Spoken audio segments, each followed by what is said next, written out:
Okay, here's the solution to our final question, number 6 of practice test 2.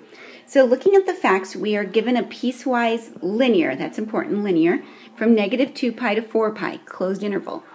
And f of x, now this is g, mind you, f of x is g of x minus cosine pi of 2. Okay, x of 2, sorry. So f of x is combining g and another function. So step 1, we have to find the integral from negative 2 pi of 4 pi of f of x, okay? So we need to find the integral negative 2 pi to 4 pi of f of x, which is g of x minus cosine of x over 2. So what I'm going to do is I'm going to split these two functions up. So I'm going to find from negative 2 pi to 4 pi of g of x, because I can look at the graph to help me find that. And then I'm going to subtract it from the integral negative 2 pi to 4 pi of cosine x over 2 dx. Okay? Now looking at the graph, I can see that I've got two triangles basically here, right? So that would be the area of the sum of those two triangles. So we know a triangle is 1/2 base times height.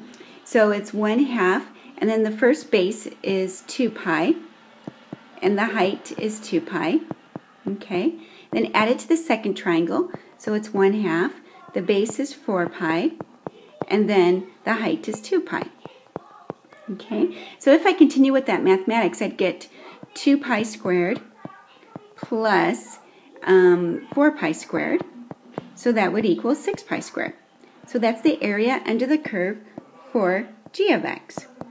Now I have to find the area under the curve for the second piece of this expression.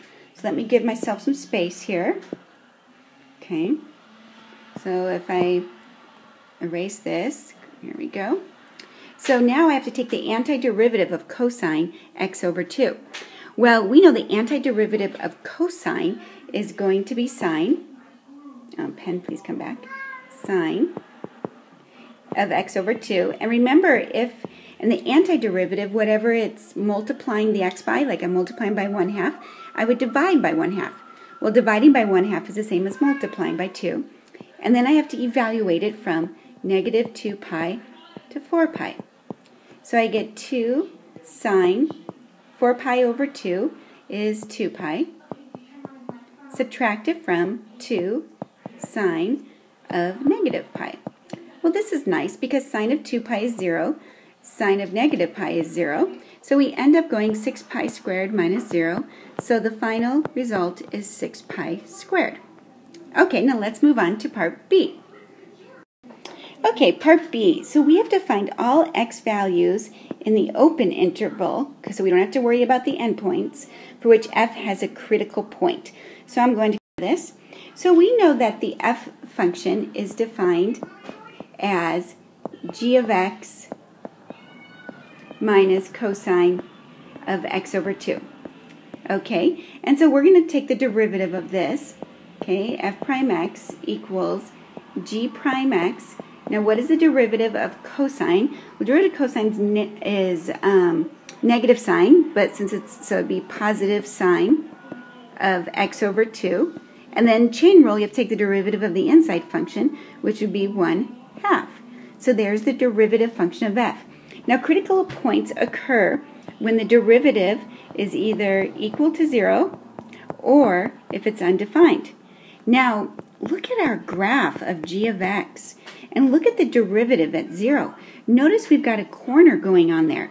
So then it would be undefined when x is 0. So we can say one of the critical points will be when f prime x, when x is equal to 0, because f prime x is undefined. Okay, great. So we have one of the critical points. Now the other one, when could this derivative equal 0? So we know we cannot consider x equals 0. So we have to break it up into two pieces because our g graph has two pieces to it. We have the first piece where the slope of g of x, g prime of x, is 1. So we have 1 plus 1/2 sine of x over 2. And this is on the interval for negative 2 pi. X is between negative 2 pi and 0. Now, why did I get a slope of 1 for g prime of x? Well, if you look at the graph, it's a line. You're going up 1 over 1. Okay, and then the other piece is when the slope of the line is decreasing, and we have a slope of negative 1/2 plus 1/2 sine of x over 2. Okay, and this is on the interval from 0 to 4 pi. Okay, now I want to see, do either of these pieces equal 0? If so, then we have a critical point. So we have 1 plus 1/2 sine of x over 2. Now is that equal to 0? So I subtract 1/2 sine of x over 2 is equal to negative 1, times it by 2, sine of x over 2.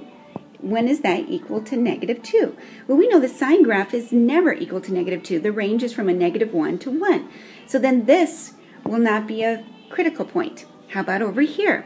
So when will negative 1/2 plus 1/2 sine of x over 2, when will that be equal to 0?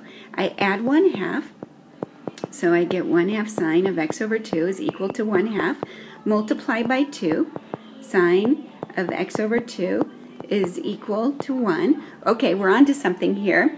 So now I have to undo sine, so I go sine inverse. X over 2 is sine inverse of 1. So when is sine equal to 1? Well, we know that happens at pi half. So I have, sorry, I'm going to have to scooch over here for a little bit more room. So x over 2 would be when x can equal, pi half. Also, it could be, we could go around the whole circle again and get to 5 pi halves. Okay, because I added 2 pi to that. Or I could go again and get to, what, if I add another 2 pi, so 9 pi halves, etc. Well, when I multiply by 2, though, x could equal pi, x could equal 5 pi, or x could equal 9 pi. Now, why is it only x equals pi? Because this domain was from negative 2 pi to 4 pi. So x equals pi is the other place where I have a critical point. Okay, now, phew, that was a lot. It was worth 4 points, though. Now to part C. Part C says we have a function, let h of x be equal to 0 of 3 times x of g of t. And you want to find the derivative of h at negative pi thirds. Well, first we must take the derivative of this function. And according to the fundamental theorem, the derivative part, the derivative of an integral is the integrand evaluated at its limits, okay? So, for example, I would go g of 3 of x. But then do you remember the chain rule applies? Since this has a function in a function, what's the derivative of 3x? 3. Now I could do 0 also, but I'll just show you why we never do, because I evaluate it at 0, and then I multiply it by its derivative. Well, what's the derivative of 0? 0. 0 times anything is 0. So I end up with 3 times g of 3 of x is the derivative of h prime of x. Now I want to know the derivative when x is negative pi thirds. So I'm going to substitute pi thirds. So 3 of g, it'd be 3 times negative pi thirds. So that reduces, so I get 3. And what is the value at negative pi? Well, I look at my graph. When x is negative pi, my y value is 1. So it's 3 times 1. So then the answer would be 3. There you go.